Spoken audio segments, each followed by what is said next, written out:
Joe is seeing dead people again. Nikki Haley lost to none of the above, and a California thug knocks over an Apple store with a cop car parked out front. It's time for my losers of the week.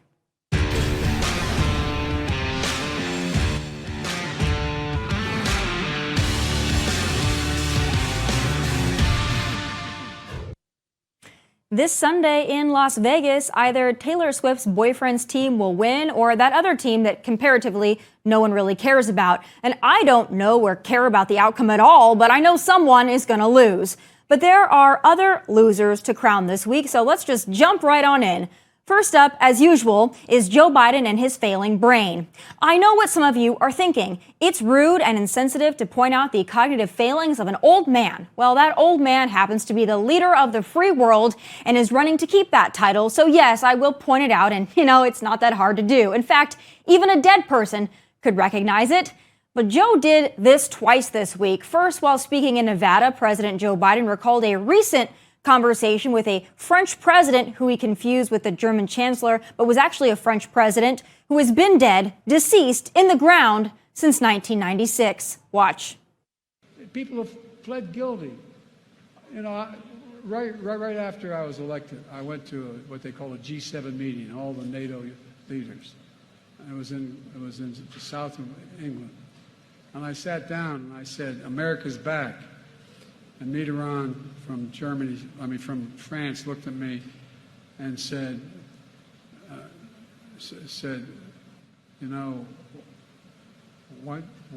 how long are you back for? And guess what, folks? He did it again, referring to a German chancellor who died in 2017. So this is not the first time or the second time he has misremembered the status of someone's mortality. But he also did it 2 years ago when he called on a congresswoman who had died in a car accident the month prior. But Press Secretary Karine Jean-Pierre covered for him then, and she's covering for him now. How is President Biden ever going to convince the 3/4 of voters who are worried about his physical and mental health that he is okay, even though in Las Vegas he told a story about recently talking to a French president who died in 1996. I'm not even going to go down that rabbit hole with you, What? sir. What is We're the going rabbit to hole? Go ahead. He said go he ahead. talked to Mitterrand. Go ahead. You saw the president in Vegas, in California. You've seen the president in South Carolina. You saw him in Michigan. I'll just leave it there. Go ahead. Go ahead. Yes. The rabbit hole. It's a rabbit hole, you see, to ask a legitimate question about the mental acuity of our commander-in-chief. Biden sees dead people, and I assume those same dead people will receive a mail-in ballot come fall. But speaking of elections, Nikki Haley is my second pick for a loser this week, but don't take my word for it. Take the word, the vote, and the intention of Nevada primary voters who voted for none of these candidates over Nikki Haley. Important to note that Donald Trump was not on this particular ballot, given he's chosen instead to participate in Nevada's upcoming caucus.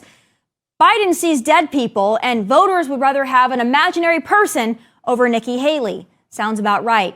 But there's something else that isn't right. The state of California, for many reasons and in many ways. In this case, for the lawlessness it fosters, excuses, and encourages. Take a look at this thug caught on camera snatching iPhones out of an Apple store. You'll notice from the footage that this thug committed this crime in front of workers who don't really seem to care, but also with a legit cop car parked out front. I mean, what the hell is the cop car for? Scenery? Question for Californians. Do you feel safe having these kinds of people around you?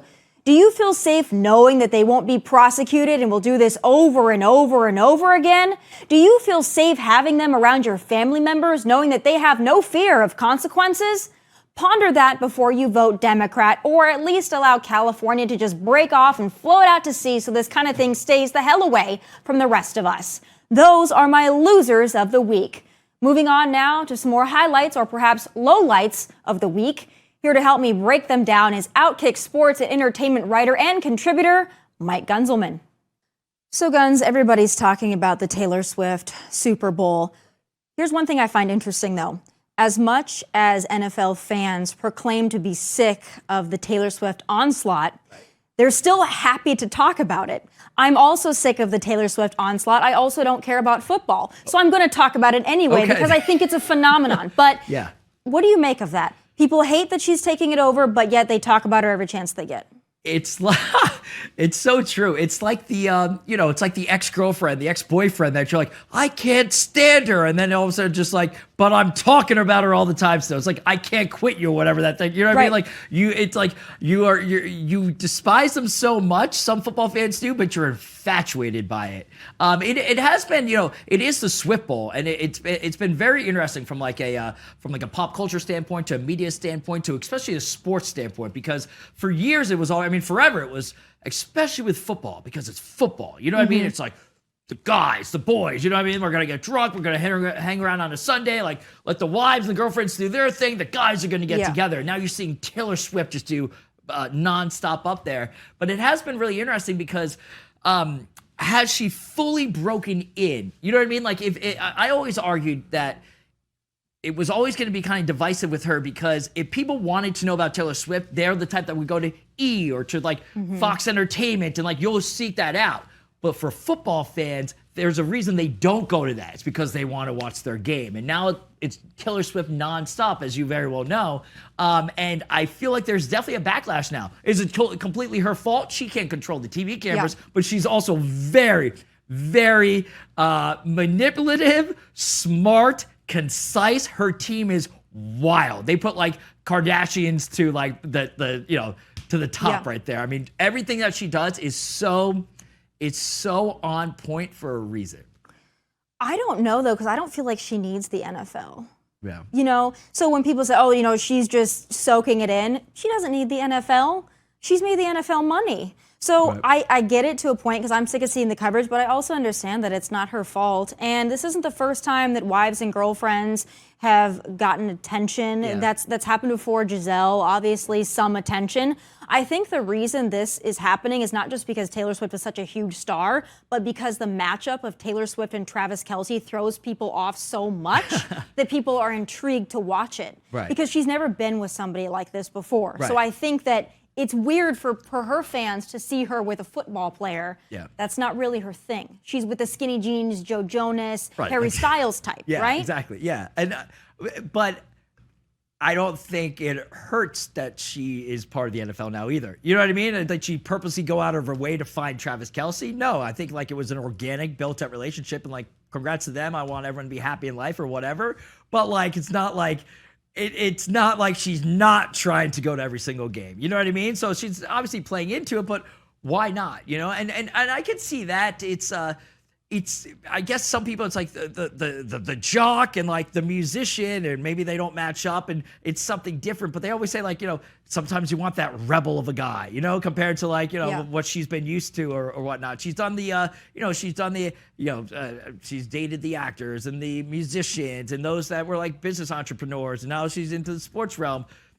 It's Taylor's world and we're all living in it. It doesn't fully bother me, but I can definitely understand why it's almost, she was on the Grammys the other week, and like just the way she responded, I'm not saying this so everyone else can get the blame, not me, of course, where it's just like it's all me now. It's like me attention that she's giving the me vibes off, whether she intends to or not. Yeah. That's at least what critics are saying. I don't care personally myself, like to each their own, but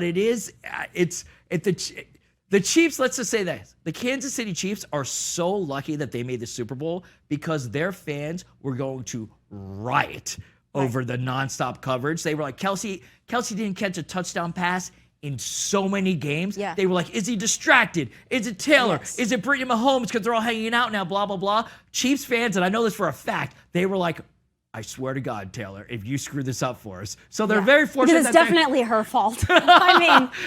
Definitely her fault. I'm saying what people are saying, though. So I have to be. People are ridiculous. Sports fans are nuts, obviously. They are. I'm in the middle on this because I find it annoying to see the nonstop Taylor Swift coverage, but I also don't think it's her fault. Right. But you brought up Brittany Mahomes, and I'm glad you did, because she's getting her, I guess, little share of the spotlight. I find her insufferable. I don't know her. I find her on optically to be insufferable, but now she is getting her moment because apparently she's going to be in Sports Illustrated. Right.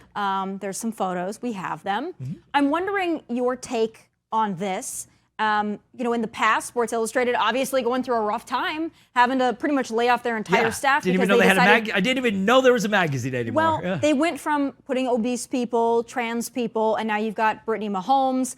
When I saw this break on TMZ this morning, I went into the comments just because I thought it would be interesting. Right. Not a lot of nice things to say about Brittany Mahomes, but I'm wondering from the male perspective, the male sports perspective, was this the right way for Sports Illustrated to revive itself? They have a lot more work to do besides Brittany Mahomes. I am like you. There's something about her that I just don't want to have drinks with. You know what I mean? I don't want her over for Thanksgiving dinner. There's just something about it. She comes across so egotistical and oh gosh, we've covered it nonstop here on OutKick. I'm all about people. They have it, flaunt it. Why not? But does she have it though? Why didn't she do it any other years? Is it because she's now even that much more popular because she is hanging out with Taylor so much and there is that much more attention? There's definitely that factor in it. Olivia Copo's in it as well. Why isn't she getting it with Christian McCaffrey, who's also going to be playing the Super Bowl? Olivia is obviously a supermodel. She's going to be in this coming issue. She's not getting nearly the attention that Brittany Mahomes is. It's clearly a stretch. It's definitely a power grab, a desperate power play for Sports Illustrated to remain semi relevant. I don't think Brittany Mahomes is the answer at all. Even in the headline tag, it says Brittany Mahomes Sports Illustrated - Taylor Swift.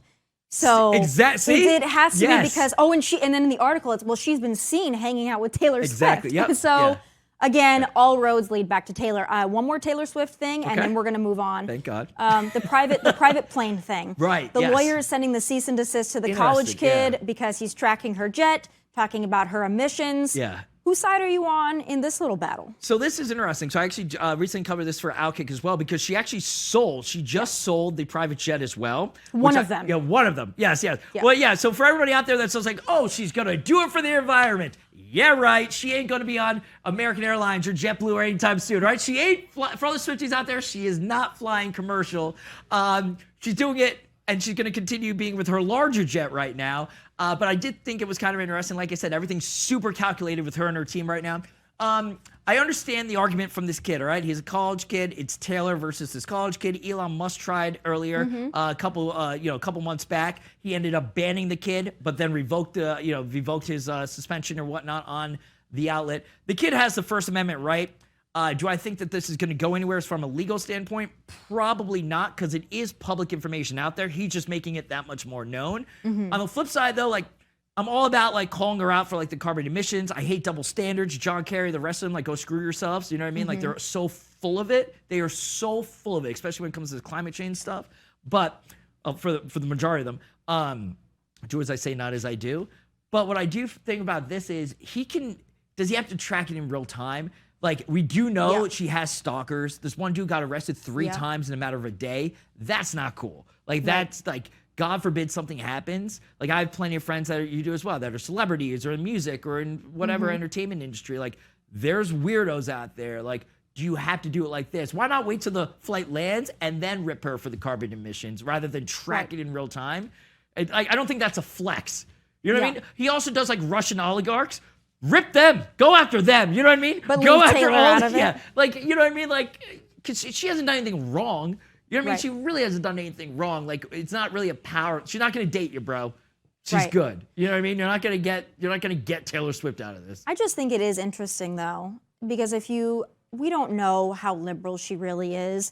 She's made some comments in the past. I haven't heard her say a lot about climate change, so I'm not going to nail her for that. Right. But I just do think it's interesting, as you mentioned, the double standard there of seemingly being a liberal and then also flying in a private jet, of which you have at least 2, maybe one now, probably going to buy a bigger one. Yeah. Interesting there. Yeah. Super Bowl talk, though, I want to go to President Joe Biden. He will not be giving any kind of an address, which is something that former presidents have done, address the nation during the Super Bowl. But the press secretary has a reason why he's not doing it.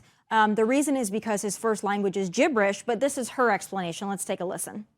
Just to follow up on that, anything specifically on why you're not doing the Super Bowl interview? I mean, that's a massive audience in an election year of people who may not be tuned into this White House or this election at this moment. So look, as you know, Super Bowl is a great annual tradition.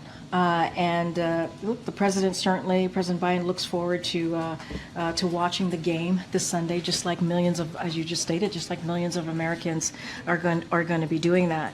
And look, we hope that the viewers who tuned in, we know that the viewers who tuned in, they tuned in to watch the game, right? And so obviously, that is just a fact. They want to see the game. They want to see their favorite team. They want to see a halftime show. That is what it's that type of tradition. The president will find many other ways to communicate with Americans, the millions of Americans out there, and we will find those ways to do it where we think the time is right. So in a roundabout way, her rationale for that was that people want to watch the game, they don't want to watch Joe. So admitting that Americans don't want to watch the President of the United States, right. Odd flex. I'm not so sure that is an accolade to put next to his name. People don't want to see you, but let's be honest what it is. Yeah. Because you don't want a world audience watching the President of the United States struggle to get words out, possibly acknowledge somebody who's dead for the third time in a week. Probably but she really tried to get around it, and there's a reason, because people just want to watch Usher and Taylor Swift, not President Joe. Yeah, it's, first of all, tell me you're not prepared for an answer as she just was right there. There's a scene from Billy Madison with obviously Adam Sandler. They're like, sir, what you just said was probably one of the dumbest, most incoherent things. She is just rambling, and she tries explaining what the Super Bowl is to us. Like, we're good. We got it. We understand. All right. Like, just completely just like, it's like, whoa, like, please be prepared at least a little bit. Please. You're the press secretary for the President of the United States of America.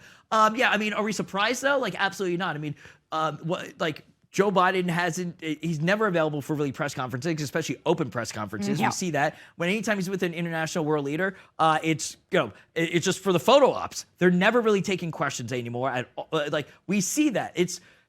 He reminds me of like the grandparents from like National Lampoon's Christmas Vacation, where you're just like, oh God, we all know they're like snoring on the thing. It's like 3 PM. We all know. We all had those older, it's just like, all right, like, let's walk you over here. Like, okay. And then like you forget about them in the dining room and you're like, where the heck did Uncle Joe go? It's like, oh yeah, he's passed out over there.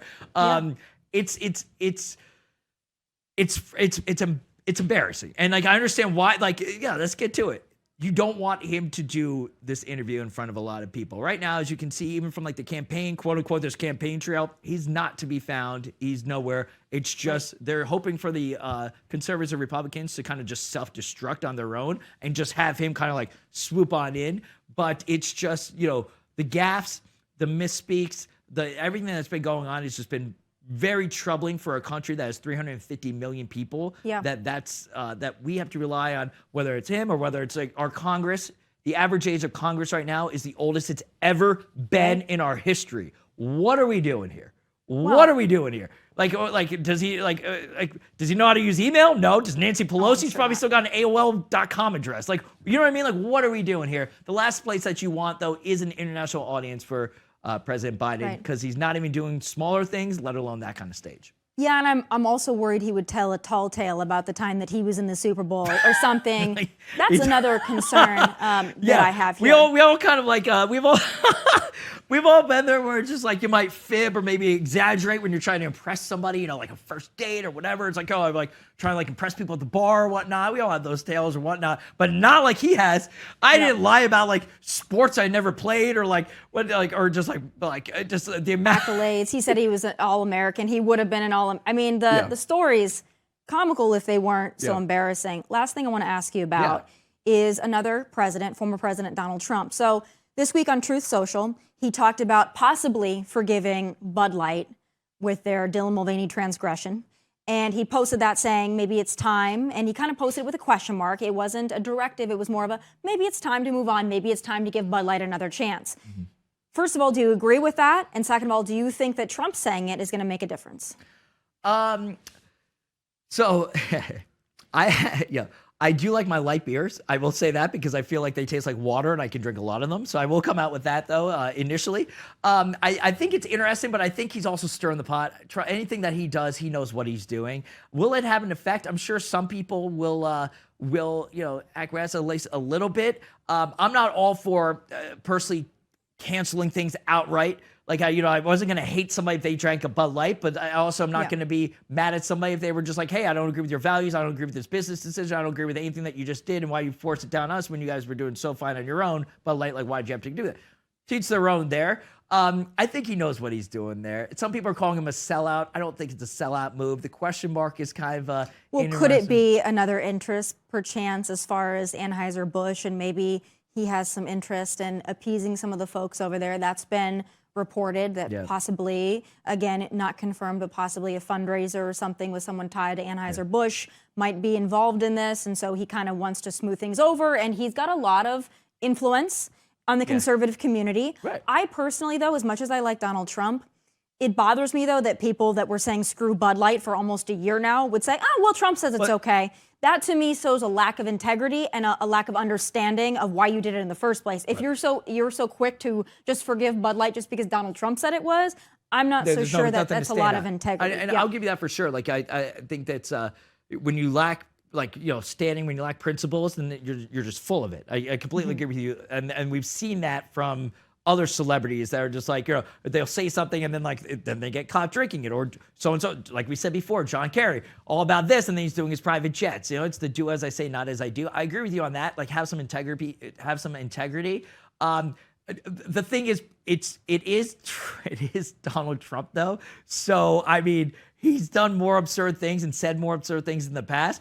Honestly, if I'm him, I think this is a play for him to end up in a commercial, maybe for the Super Bowl, just like pounding, I'm not so sure that would be a good idea, but he also doesn't drink. Right, he doesn't drink, but how about, like, maybe it's, problem. like I said, it does taste like water. So maybe it's like, could you imagine just like an AI or some sort of thing if he's doing like a keg stand, or Donald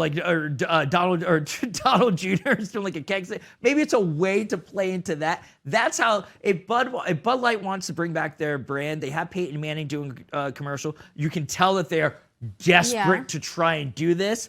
I can tell you this. I bet Bud Light's a lot happier with Donald Trump for embracing them than conservatives are with Donald Trump for embracing Bud Light. I can tell you that much.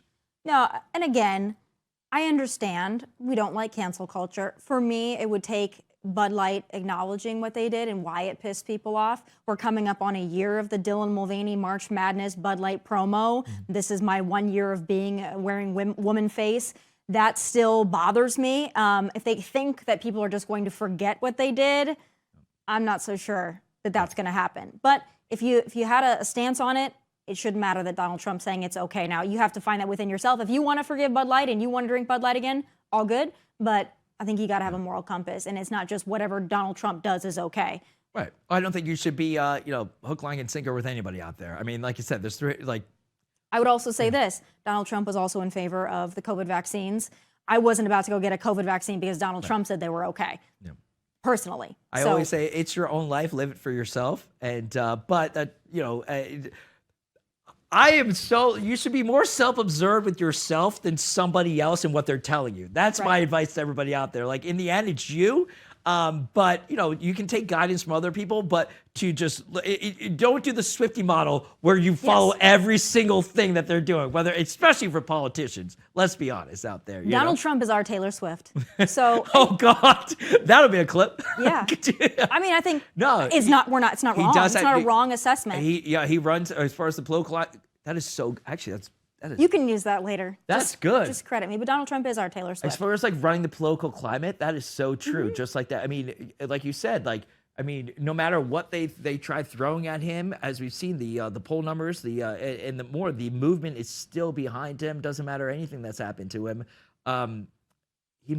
Is Donald Trump Donald Trump is the Taylor Swift of the conservative party. Are we calling Swifties versus Trumpsters? I think they can exist one and the same. I happen to be both. I like Taylor Swift. I like Donald Trump. But in terms of a following, as far as conservatives and who they look to for guidance, I think, and they both pack arenas. Maybe Taylor Swift packs a little bit better than Donald Trump. But you know what?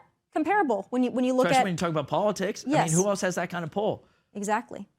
What's her face? Meghan Markle wishes she had that kind of pull. You know what I mean? Like somebody like that. Like she dreams that she could kind of have that kind of pull for sure. You know? Oh. Yeah. Well, but you're right. Nobody else has that kind of effect. That Taylor Swift effect. That Swiftie effect. The Trumpster effect. You're right. Nobody else does that. So well done there, though. Well, there we go. We're going to end it with that. I don't care who wins this weekend. I think we're all 49ers. okay. Well, whatever you say. 49ers just because I want to see the chaos. Okay. It's already Taylor's world. I'm okay with that. I'm not a Swiftie, but like I do love her music. Congrats, awesome, star on tour, etc. Been seeing her for years. But like I just want madness. I just want chaos. So let's go 49ers. Okay. Well, I like it. We're going to end it there. Happy Super Bowl weekend to you. And feel free to use some of my quotes in future OutKick articles. We're all a family over here. Appreciate it. All right, folks, that does it for me. Be sure to catch me tonight on Hannity from New York City, as well as tomorrow on Outnumbered on Fox News, noon Eastern. From Nashville, God bless and take care.